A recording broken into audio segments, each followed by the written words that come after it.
en el lenguaje original de las misas, esto es, el latín. Porque si ustedes leen la Biblia la pueden malinterpretar. Y como puede haber una desviación y una secta y un error, entonces todo lo que conduce al pecado se tiene que prohibir. Y se prohibió la lectura de las Escrituras. Y ahora pregunto, ¿se tiene que prohibir que la gente estudie y lee la Biblia? ¿Se tiene que fomentar? Hay un peligro cuando hay mucha gente que estudia la Biblia, porque puede interpretar las Escrituras a forma privada. Pero ¿cuántos beneficios hay? ¿Es malo el hecho o es mala la persona? ¿A dónde nos lleva todo esto? Dice la Biblia, Dios no nos ha dado espíritu de cobardía, de poder, sino de poder, de amor y de dominio propio. Mirad, el problema que estamos teniendo en nuestras congregaciones es un problema de educación. Es un problema de madurez y es un problema de crecimiento. De ahí viene el problema. El problema es que estamos permitiendo que haya personas que nos tengan que decir lo que es bueno y malo. Pero ¿saben por qué? A causa de nuestra inmadurez en Cristo. De los niños que somos en el Señor. Los mayores se han visto obligados en muchas ocasiones a regular el comportamiento de los hijos al ver que los hijos no saben decidir por sí mismos. Mi hijo quiere hacer en ocasiones cosas que él no entiende a qué consecuencias le pueden llevar. Por lo tanto, le tengo que prohibir que haga cosas que no son malas en sí mismas. Y ahora, ¿por qué? Porque es un niño. Llegará un momento en el cual sea hombre que esa prohibición se quitará. ¿Me dejáis hablar ahora con libertad? Mirad, la Biblia, el discipulado, la madurez, es como andar en bicicleta. Sí, cuando tu hijo está aprendiendo a andar en bicicleta, si lo sujetas siempre, por miedo a que se caiga, el hijo nunca aprende. El hijo pedalea, tú vas detrás, cogiendo la bicicleta, hasta que te revientas, claro. Pero vas detrás, el hijo no se cae porque tienes miedo que el hijo se haga daño. Entonces, ¿qué haces? Coges la bicicleta. Si coges la bicicleta, el niño no se hace daño, pero nunca aprende. Si la sueltas, el niño se da cuenta que no hay firmeza, coge miedo y se cae. ¿Y qué pasa? Se hace daño. Para que el niño aprenda, ¿qué tienes que hacer? No puedes sujetarlo todo el rato. No aprende. No puedes soltarlo. Se escalabra. ¿Qué tienes que hacer? Tienes que ir a su lado. Y ahora vas a su lado. Le coges. Y ahora el niño padrea. Y dice, ¿cómo voy? Vas bien. Le sueltas. No es que se cae. Le vuelves a coger. Le vuelves a soltar. Le vuelves a coger. Le vuelves a soltar. El niño, cuando mira para atrás, le ve que le tienes cogido. Cuando mira para adelante, le sueltas. Va andando solo. Y entre ese ejercicio del padre, de saber soltar al hijo y agarrarlo cuando era necesario. ¿Qué haces cuando lo agarras? Evita que se cae. ¿Qué haces cuando lo sueltas? Permites que aprenda. Esa es la labor del siervo de Dios. No podemos sujetar siempre a las congregaciones porque les vamos a mantener siempre en una niñez perpetua. Y te voy a decir algo, no puedes estar toda la vida detrás de los niños diciendo no comas, no gustes, no hagas esto, no hagas lo otro, porque eso impide la madurez. Pero tampoco os podemos soltar porque no tenéis la madurez necesaria para administrar la libertad que tenéis en Cristo. Por eso, ¿cuál es el ejercicio? Hoy os cojo a través de un mandamiento, una norma, para que entendáis el peligro que hay, pero mañana os suelto para que en el ejercicio de vuestra libertad cristiana crezcáis y maduréis como hijos de Dios. Esa es la doctrina. Y claro, claro, España es muy grande. Y mañana los papás nos dicen, oye, no vayáis aquí. El problema no es eso. Es la inmadurez que hay, que lleva al extremo y hace daño a mucha gente. Y no solamente te tienes que mirar tú, tienes que mirar la casa. ¿Me permitís ir un poquito más lejos? Antes he dicho que esto forma. ¿Hasta qué punto el grupo ministerial, los ministerios, tienen poder para poner normas en contra de la Biblia? ¿Vamos a casos de jurisprudencia? ¿Por qué digo esto? Porque vuelvo a decir que hay muchísima gente que habla de muchísimos temas de los cuales no tiene conocimiento completo, solamente una parte. ¿Vale? Se levanta el Concilio de Jerusalén en Hechos 15. El problema es que había una propuesta de agitanear el Evangelio. Judaizar. Es que los gitanos hemos agitaneado el Evangelio y los judíos lo querían judaizar. Y es peor, incluso. Porque son más estrictos y más raros. Y lo digáis a ver. ¿Quién ha bebido vino en una bota? De esas botas de vino. ¿No os habéis dado cuenta que cuando bebes el vino en una bota, el vino es bueno, pero deja de gusto? Jamás el vino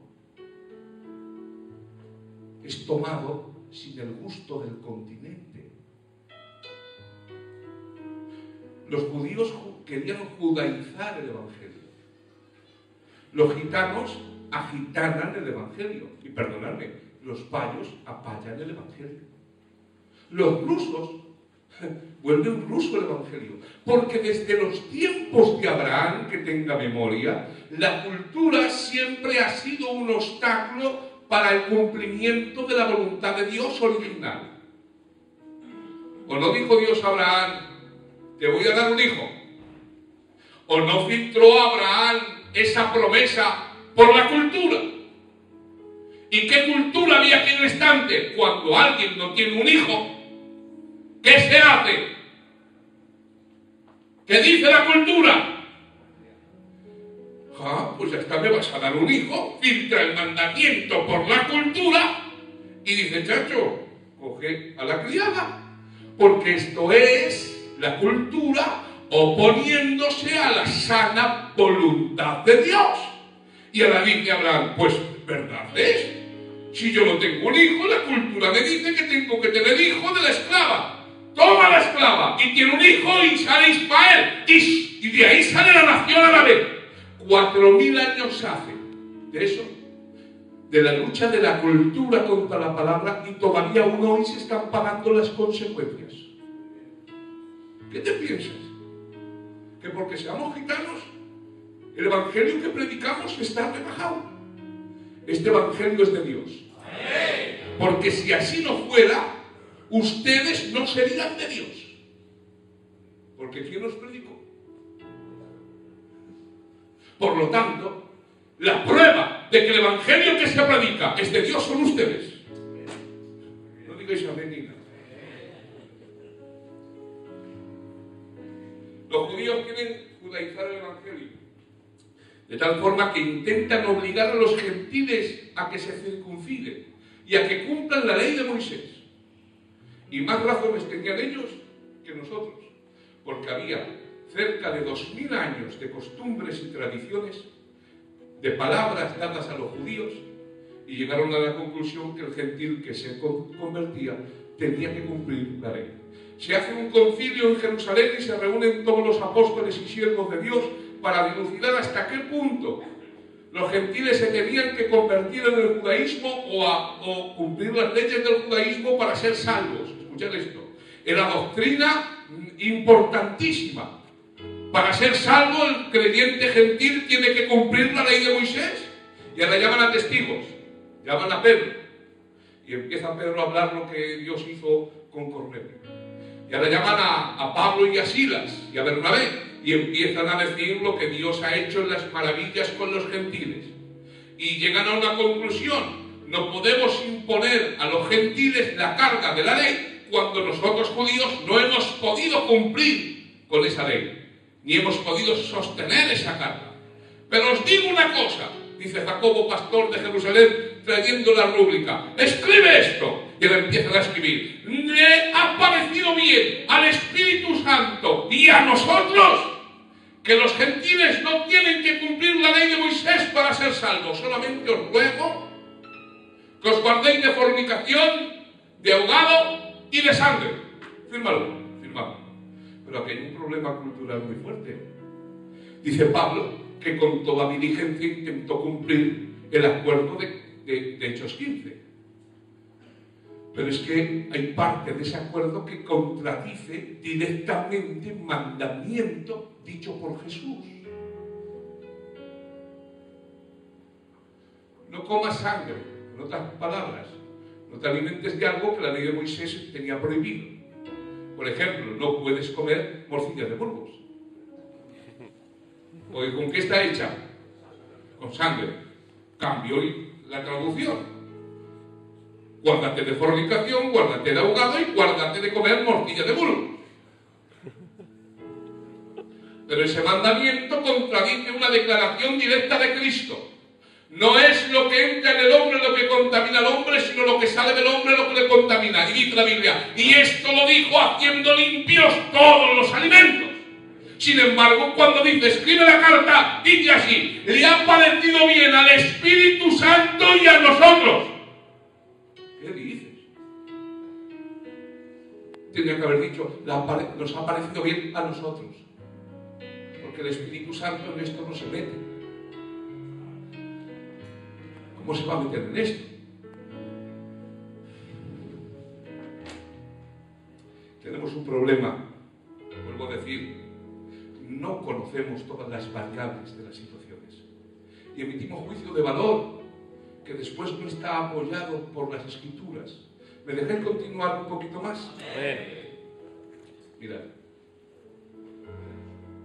De esto nos lleva al segundo principio de las Escrituras. Primero, no te dejes dominar por cosa alguna. Segundo, la libertad es limitada por el amor a los demás. Todas las cosas me son lícitas, pero no todas las cosas edifican. Para ti puede ser bueno, pero el que te está viendo le estás haciendo daño. No destruyas la obra de Dios por causa de la comida. En realidad todas las cosas son limpias, pero son malas para el hombre que escandaliza a otro al comer. Es mejor no comer carne, ni beber vino, ni hacer nada que tu hermano tropiece. O sea, tu libertad como creyente está regulada por el nivel de edificación que produces en los demás. Tu libertad está limitada por el amor a los demás. Amén. Ahora entendemos por qué Pablo, el apóstol de la gracia, en Hechos 16, después de haber escrito en Gálatas capítulo 2, y Tito, con todo de ser griego, no accedía a circuncidarse, porque el que se circuncidaba estaba obligado a cumplir toda la ley. Pues a Tito no lo circuncidé. No me da la gana que coacte la libertad cristiana. Sin embargo, en Hechos 16 dice la Biblia que fue a una ciudad que había allí un joven de gran testimonio, hijo de una mujer judía llamada Timoteo. Y en el mismo instante que coge a Timoteo, lo primero que hace es circuncidarle. Pero Pablo, tú estás loco.